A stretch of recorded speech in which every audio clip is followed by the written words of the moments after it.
আসসালামু আলাইকুম গাইস। আজকে নিয়ে এসেছি নতুন ক্যালকুলেটর ট্রিক নিয়ে। তোমাদের অনেক অনুরোধ ছিল অষ্টম অধ্যায়ের অনুশীলনীর ওয়ানের .1-এর উচ্চতা গণিতের একটি এমসিকিউ ট্রিক নিয়ে আসার। তোমাদের অনুরোধেই নিয়ে আসলাম নতুন এমসিকিউ ট্রিক। তোমাদের অষ্টম অধ্যায়ের একটি এমসিকিউ কোয়েশ্চেন আছে যে তোমার এই কোণটি কোন চতুর্ভাগে অবস্থান করে।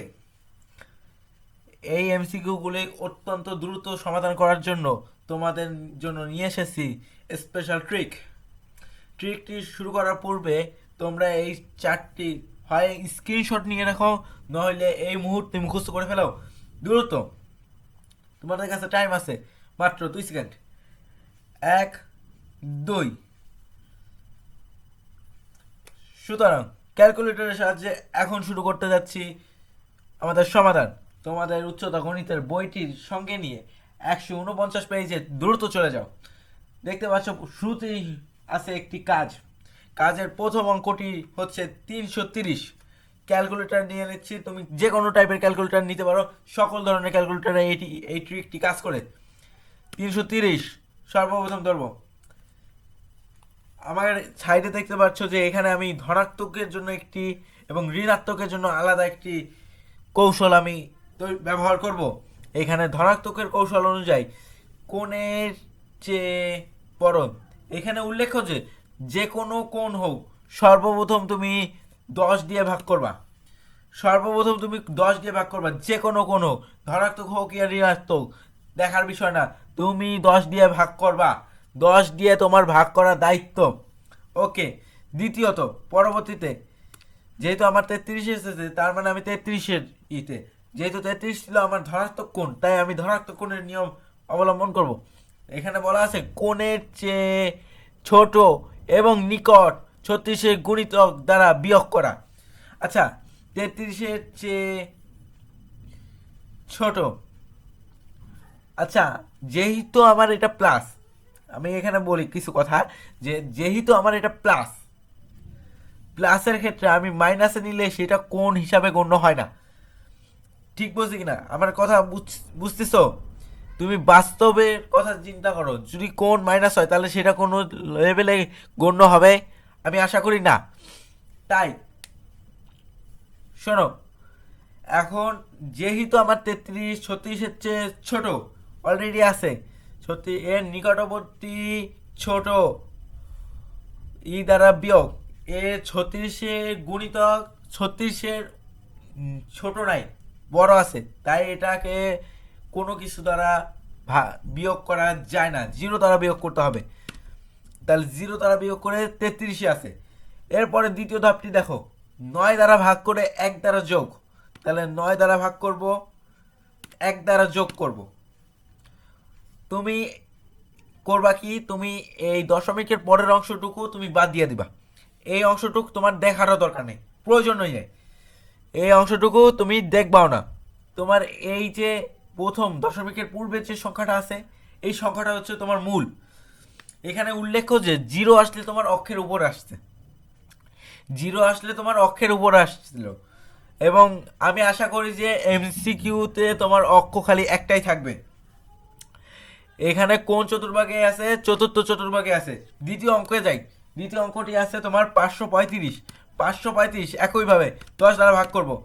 দেখো বন্ধুরা, এখানে 53 হচ্ছে ছোট ও নিকটবর্তী 36-এর গুণিতক একটাই, সেটা হচ্ছে 36 নিজেই। তার মানে 36 দ্বারা বিয়োগ করব। 36 দ্বারা বিয়োগ করে আমি পেলাম 17.5। 17.5কে আমি 9 দ্বারা ভাগ করব এবং তার সাথে 1 যোগ করব। উত্তর আমার এটা দ্বিতীয় চতুর্ভাগে অবস্থান করে। একইভাবে পরেরটা 777।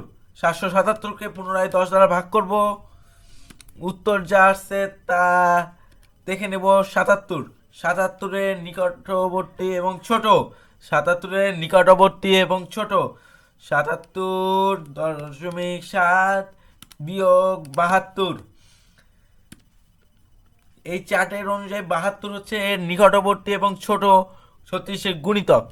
যত উত্তর আসছে সেটাকে আমি 9 দ্বারা ভাগ করব, 1 দ্বারা যোগ করব। যত উত্তর আসছে এইটাই হচ্ছে আমার চতুর্ভাগে অংশ। আরেকটি আমি বাদ দিলাম, যেটি তোমাকে এইচডাব্লিউ হিসাবে দিব আমি, 1045 ডিগ্রি। এটা তোমাদের বাড়ির কাজ। কত হলো এটা আমাকে জানাবা। এবং দ্বিতীয়ত, ঋণাত্মক কোণের ক্ষেত্রে কিভাবে করবো ভাইয়া জানাই দেন। আরে টেনশন নাই, আসি, এখনো ভিডিও শেষ করি নাই, ভিডিও শেষ করবো আরো অনেকক্ষণ। সো এরপরে যাব আমি ঋণাত্মক কোণে। দ্বিতীয় কাজটার দিকে তাকাও, একই পেজের। -100, -100কে পুনরায় 10 দ্বারা ভাগ করব, -10 আসলো, তাহলে -10 তুমি তোলো, -10, -10 তুমি তোলো।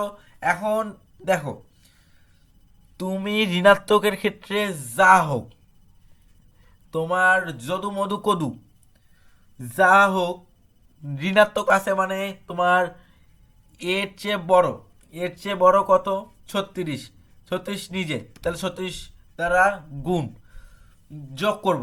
সহজ কথা, আমি তোমাকে একটা সহজ করে বলি। ধনাত্মকের ক্ষেত্রে যদি +10 হতো, তাহলে 10-এর চেয়ে ছোট 36-এর গুণিতক থাকে না, প্লাসের কোনো গুণিতক থাকে না।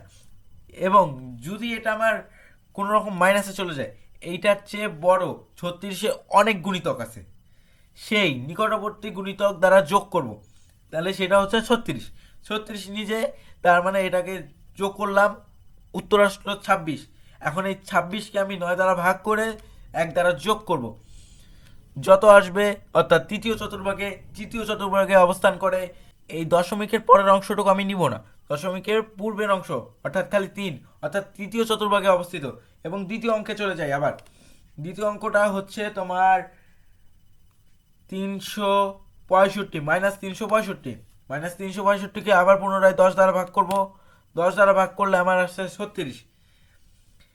আমার এখানে বলছে তোমার এই মাইনাস লাগবে না, বিশ্বাস করো আর না করো, মাইনাসের অংশ বাদ দাও তুমি। মাইনাসের খালি এই অংশটুকু তুমি ধরবা, মাইনাস বাদ, তোমার এত কিছু লাগবে না, মাইনাস বাদ। মাইনাস বাদ দিবা তুমি, মাইনাসের এই পাশে যে সংখ্যা থাকবে সেই অনুযায়ী হবে, ঠিক আছে। এই ক্ষেত্রে আমি প্লাস দিব 72, +72, যত আসে তার সাথে আমি 9 ভাগ দিব, 1 যোগ দিব আমার চতুর্থ চতুর্ভাগে, অর্থাৎ এটা আমার চতুর্থ চতুর্ভাগে অবস্থিত। পরবর্তীতে আছে আমার 720, 720কে আমি 10 দ্বারা ভাগ করলে হয় 72। দেখো বন্ধুরা, এখানে আমার একটি জিনিস আসলো যে আমার এখানেও 72 আছে, আবার এখানেও 72 আছে।